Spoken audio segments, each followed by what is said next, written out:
The future of the Catholic faith. The Pope Benedict's decision to step down at the end of the month. The question now turns to succession. We'll take a look at Pope Benedict XVI's legacy and who are among the early contenders to become the next leader of the Catholic Church. Hello, everyone, and welcome to Lunch Break. I'm Kelsey Hubbard. Joining me is Chester Willis. He is Dean of Georgetown University and a theology professor to talk more about this latest news that Pope Benedict XVI will resign. Thank you for joining me.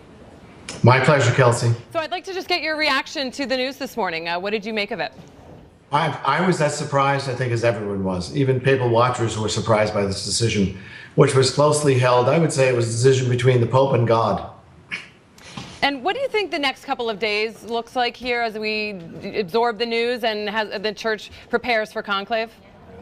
Yes, I think people will be absorbing the news in the Vatican and around the world, and among the cardinals, they'll be absorbing the news and already thinking, oh my goodness, there'll be another conclave and we'll be electing one of our own. So they'll be thinking in those terms, but they won't be in communication with each other until they arrive in Rome, probably in early March.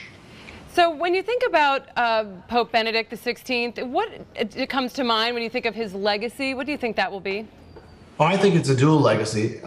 History will tell what the legacy really is. It's too early to assess it. But in part, he has shepherded the Church through a very difficult period with the sexual abuse crisis, which really affected the Church morally and its standing and its credibility, and also even financially, severe consequences to this crisis, which was an international crisis. And I think he had to manage all of that, and that was one of the great burdens of this papacy. And the other part is I think he probably leaves behind a more conservative church. Theologically and liturgically, this Pope is quite conservative, and I think that he's enfranchised that element of the church significantly. And do you think it will be taken as a negative thing that he resigned his post rather than living out his life as Pope? We haven't seen this since the 15th century, so certainly it's unusual. No, I think quite the contrary. Actually, I think he'll be hailed for this decision. And I think part of it may have been motivated by his seeing his predecessor, John Paul II, in his declining years and the burdens of the papacy on him, and how he really wasn't able to manage the church at the end. Subsidiaries like Cardinal Ratzinger were helping to run the church at that time. And I think he recognized that and thought, this is probably not good for the church, and it's better if I am to step aside if I don't have the stamina and the ability to lead and to do what I need to do. I think that's a very prudent decision, and I think it sets a precedent for future popes. All right, speaking of future popes, who might we see as the next pope as we begin to take a look at who the contenders are? Who stands out in your mind? Well, I think, first of all, only the Holy Spirit knows for sure who the next pope will be, since it is said that the Holy Spirit will inspire the cardinals to choose the right person. But if you want to speculate, clearly I think the Italian contingency will be strong, and the papacy has been held by the Italians for a long time, until John Paul II. So there are some younger Catholics who only remember the papacy of John Paul II and Benedict, but for a long time before that, centuries, it was held by Italians. 300 years, in fact, isn't that right? Exactly. So I think to return to that wouldn't be a surprise to me. At the same time, the cardinals are more international, and the Curia is more international than it's ever been, largely due to John Paul II, somewhat due to Benedict, although he's appointed a number of Italian cardinals recently. So, and there is talent well beyond Italy, that's for sure. So it's very hard to speculate who will be. It could be anyone. It could be someone we're not thinking about initially. John Paul I, who had a short papacy, was someone people didn't anticipate would be Pope, and he was. So you don't know.